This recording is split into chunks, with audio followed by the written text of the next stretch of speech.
সুলতানুন আরিফিন বাইজিদ বুস্তামি রহমাতুল্লাহি আলাইহির যুগে বুস্তাম শহরে এক বেশ্যা মেয়ের আগমন ঘটে, যার সৌন্দর্য ও সুন্দর কণ্ঠের উপর মানুষ আশেক হয়ে গেল।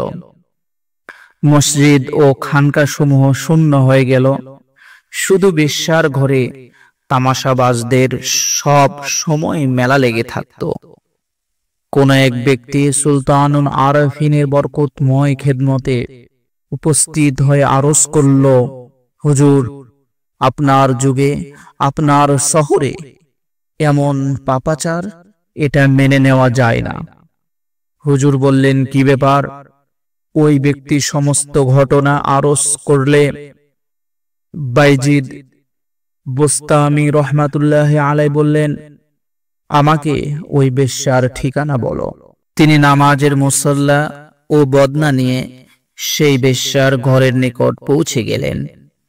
সকল তামাশাবাজ তাকে দেখে পালিয়ে গেল। তিনি ওই বেশ্যার দরজায় গিয়ে মুসল্লা বিছিয়ে দিলেন এবং নফল নামাজ পড়তে আরম্ভ করলেন। যে ব্যক্তি এদিকে আসতো তাকে দেখে ফিরে যেত। এভাবে রাতের অধিকাংশ সময় চলে গেল, আর কেউ আসার আশঙ্কা রইল না। তখন তিনি ওই বেশ্যাকে জিজ্ঞেস করলেন যে, দৈনিক তোমার রোজগার কত হয়? বেশ্যা মহিলা যত বলল, তিনি তত মুদ্রা মুসল্লার নিচ থেকে বের করে দিয়ে দিলেন। অতঃপর তিনি তাকে বললেন যে, এখন তোমার এ রাত আমি ক্রয় করে নিয়েছি, কেননা তোমার প্রাপ্য আমি তোমাকে দিয়ে দিয়েছি। হুজুর বললেন, আচ্ছা, এখন আমি যা বলবো তুমি তাই করবে? সে বলল, জি ঠিক আছে, আমি তাই করব। তিনি বললেন, ওযু করে 2 রাকাত নফল নামাজের নিয়ত করো।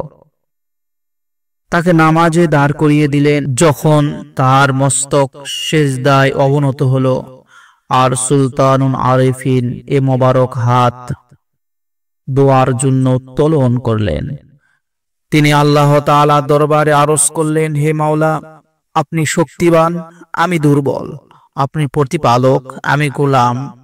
আমার কাজ হলো এতটুকু যে এই বেশ্যা মহিলাকে জেনা থেকে হটিয়ে আপনার দ্বারে দণ্ডায়মান করা। সামনের অবশিষ্ট কাজ আপনার।